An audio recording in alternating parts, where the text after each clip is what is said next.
Okay, here we are, second stats video. This should be, I think, page 4 of your packet, and you also need your calculator. So, we talked last time about using range and interquartile range as a measure of dispersion, as in how far apart our data is. So today we're going to add something new to the mix.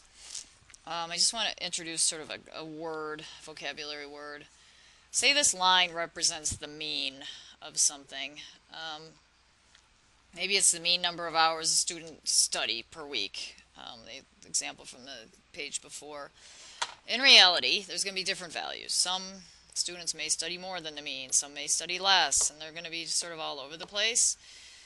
There is a word, and the word is deviation. And deviation represents the distance from the mean each data value is.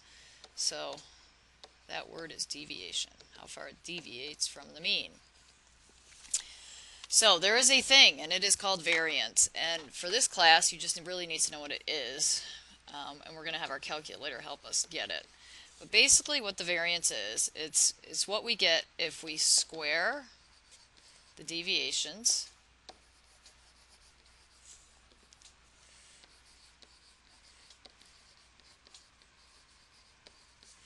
add them up, and divide by the number of values. So, and divide by the number of values. Now, if you take statistics, you will actually practice using an equation to do this, but once again, for this class, we're going to use our calculator, but you do just sort of have to be aware of, like, what is variance. So, since what we are going to be doing here is squaring values, the variance ends up being a term that is squared. And we have two types of variance. One is sample, if we're using the data, which is a sample. And this is just notation that you need to get used to. So our sample variance is going to have an S for sample, and there's usually a little x below it, squared. And then the other thing we might have is a population, and so population variance,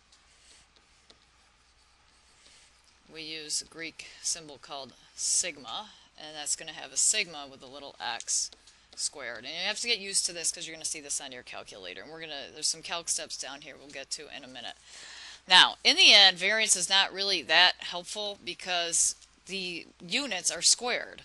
So like if it was an example of, how many hours do you study a week, then the variance is going to be described in square hours, which when you're really trying to think about it in the real world is not very useful, but it leads to something called standard deviation, which is useful.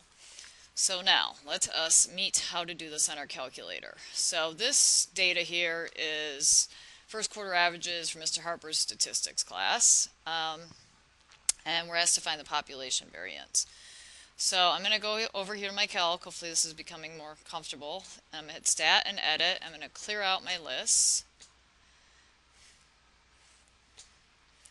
Oops. So I'm going to hit Clear, Enter. And I'm going to clear out my list 1. And I'm going to put my data in that I have here. So why don't you go ahead and you can do that to practice also. And as I said before, this is only as good as the accuracy that you're putting this data in. So you do want to be careful when you're doing it and double check that you've done it correctly.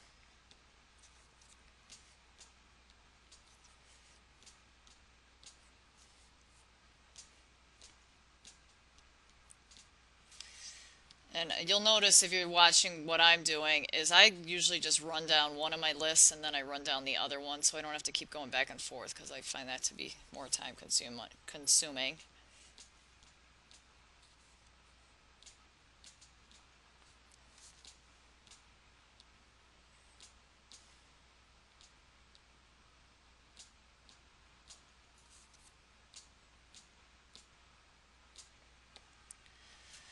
Okay, so now, and the keystrokes are on the bottom of the sheet that you're looking at. To do this thing to find the variance, because this problem is asking us what's the population variance for this set of data, and keyword population, I'm going to hit Stat once again, I'm going to go to Calc, and I'm going to hit enter for one variable statistics, and because I've blast used it in this mode, my numbers are in L1 and the frequency of the numbers is in L2, and I'm going to click calculate. So once again, if you have a TID3 Plus, you're going to have to type L1, L2 on your screen, and I'm going to hit enter. So last time we were looking at the mean, so we're not looking about the mean, and if we drop down below, we're going to find our quartiles and our median. So this time we're going to meet something new, and that is this line here that says S sub x and sigma sub x. Now, on the next sheet, we're going to talk about what this really is, which is your standard deviation. But we want the variance, and to get the variance, we actually, and this is the only way we can get it from our calculator, we have to square that value.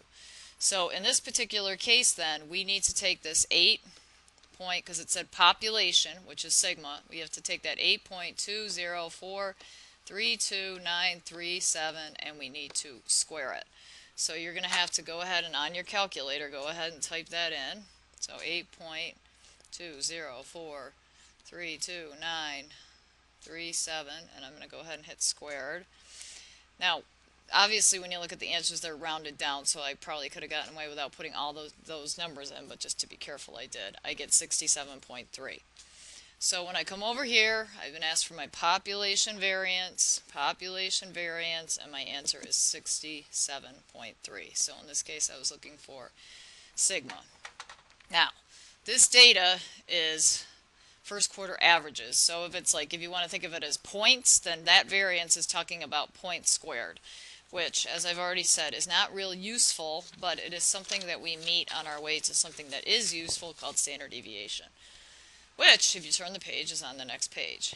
So basically what standard deviation is, it is the square root of variance. And what it does is it tells us how much our values vary from the mean. And this actually becomes useful in actually looking at our data, because when we have this thing called variance, which has units squared, and we take the square root, now we just have units. So if it was something which it was like hours squared and we took the square root, we get hours. I keep dropping my E on the word variance. Which then we can actually talk about it, which you're going to see in these examples right here. So just for notation, and we've already seen it, but just to be clear, on our calculator, when we see that S sub x, that represents the sample standard deviation. So that's when we're dealing with a sample, which is a lot of the time. Or if we have a population, as in we have everything in the group that we want to look at, we would use population standard deviation. So you do need to become familiar with this notation so you know what you are looking for.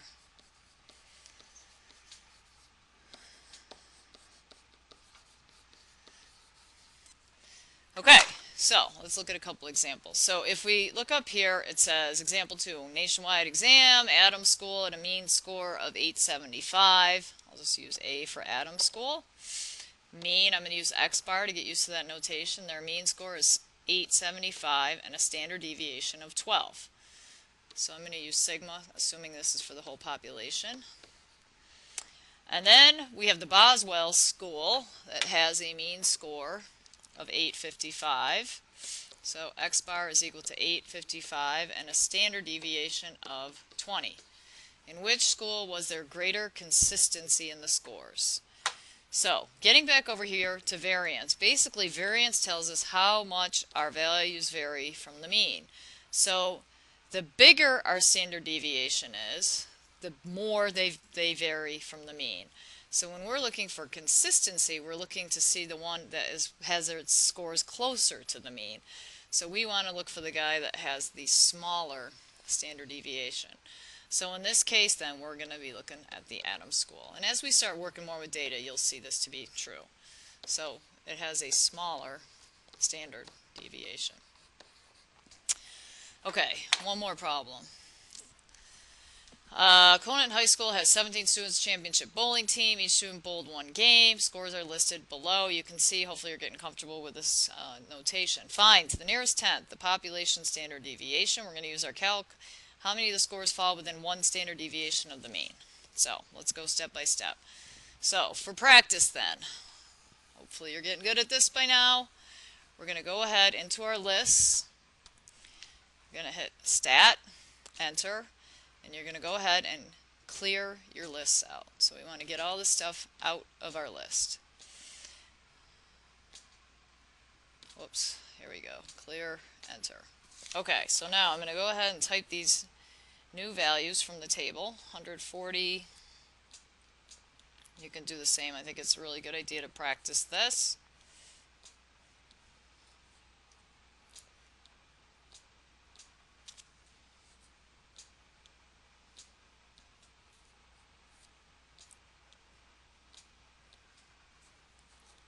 And then I'm going to go ahead, I'm going to type my frequencies in. I'm going to come back up to the top here.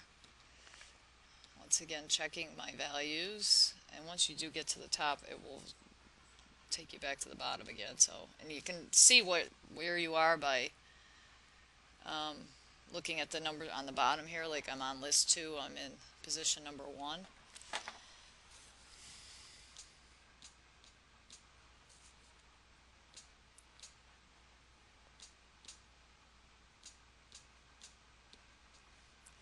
Okay, so now I've got my frequencies in there. So once again, same routine. I'm going to go ahead, I'm going to hit Stat, Calc, Enter.